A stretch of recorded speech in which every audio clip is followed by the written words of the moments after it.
comment ça va? J'espère que vous allez bien. Aujourd'hui, nous allons faire la correction de l'exercice 4. Mais avant de commencer, il y a des petites remarques. Tout d'abord, si on a un segment AB et on a un point C sur ce segment, si je dis AB vaut 8 cm et AC c'est 2 cm, qu'est-ce qu'il reste pour CB? Il reste 8 moins 2, n'est-ce pas? C'est-à-dire 6 cm, plus grande moins le plus petit. Alors, il reste 6 cm. Mais comment on écrit ça? J'écris CB égale le plus grand, c'est-à-dire qui est le plus grand, AB ou AC? AB.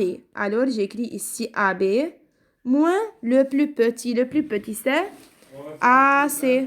Et AB vaut 8 cm. Moins AC, c'est 2, n'est-ce pas? Égal. 8 moins 2, c'est 6 cm. Alors, CB égale à 6 cm. La deuxième remarque, regardez si on a la figure ci-contre. Si je dis que l'angle XOY vaut 70 degrés, alors l'angle XOY de mesure 70 degrés. Et encore, si on a ZOY,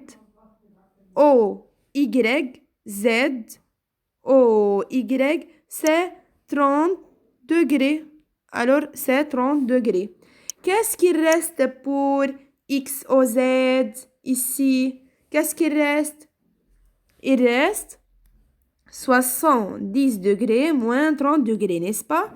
Mais comment on écrit ça? Tout d'abord, j'écris l'angle, c'est-à-dire j'écris XOZ égale le plus grand, c'est-à-dire XOY moins ZOY.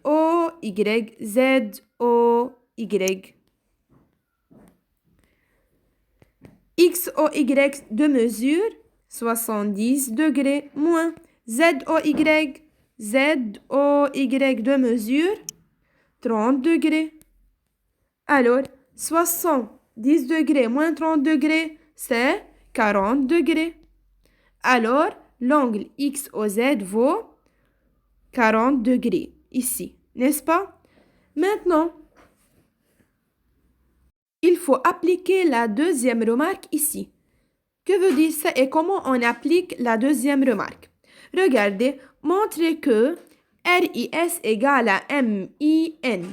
Alors, il faut démontrer que RIS égale à MIN. MIN, n'est-ce pas? Alors, tout d'abord, qu'est-ce qu'on fait? Quelle est la méthode ici? Je prends un angle.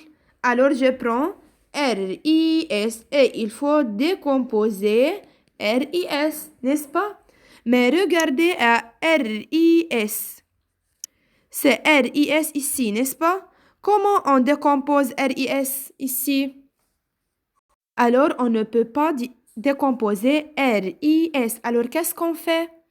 Regardez comment on écrit maintenant RIS. J'écris RIS, je veux cet angle, n'est-ce pas? Je veux cet angle.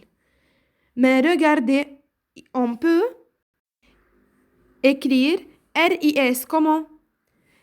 Tout l'angle RIM, c'est-à-dire RIM, moins quoi? Moins SIM. Regardez. Alors, j'écris, qu'est-ce qu'il reste? Il reste maintenant RIS. Alors, j'écris tout l'angle RIM moins SIM. Regardez, le plus grand moins le plus petit. RIM, regardez, c'est l'angle RIM. N'est-ce pas? SIM, c'est l'angle SIM. Alors, qu'est-ce qui reste pour RIS? C'est leur soustraction, n'est-ce pas? Alors, c'est leur différence. Alors, je mets ici moins maintenant, le plus grand moins le plus petit. Alors, le plus grand l'angle RIM, RIM, moins, j'écris moins, SI, SIM, SIM. Ici, c'est SIM, n'est-ce pas? Maintenant, RIM, RIM égale à quel angle? Regardez, RIM, d'après l'hypothèse, c'est SIN, n'est-ce pas? Alors, je remplace C. Maintenant, je remplace RIM par quel angle? SIN. Alors, au lieu de RIM, j'écris SIN. Alors, maintenant, j'écris SIM. Pourquoi? Car on a, d'après l'hypothèse, RIM égale à SIN. Regardez, RIM ici, n'est-ce pas? Et alors, je remplace maintenant RIM par SIN. Moins SIM reste la même. Oui? Alors, maintenant, on a SIN moins SIM. Oui, regardez. Ici N et ici M. Alors, maintenant, quel est l'angle SIN moins SIM? Si je veux écrire maintenant, que vaut SIN moins SIM? Regardez, tout d'abord, on a ici le sommet CI et le sommet ici CI, n'est-ce pas? Alors, j'écris le sommet I. Oui? On a ici S et ici S. Alors, je barre S. Et j'écris ici N et ici M. Alors, c'est égal à NIM. Regardez. NIM. Alors, ici, c'est NIM. Et ici, c'est NIM. C'est la même. Car si je dis NIM, c'est la même si je dis MIN. Oui? Alors, on obtient le résultat.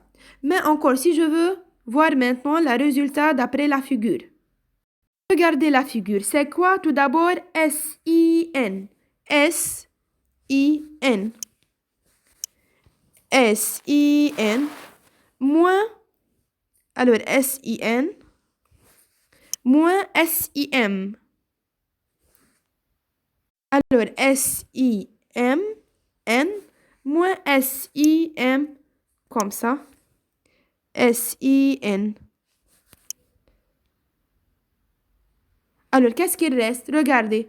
Tout ça, SIN, moins SIM. Il reste quel angle? Il reste l'angle M. Cet angle, n'est-ce pas? C'est-à-dire MIN. Alors, on écrit ici MIN.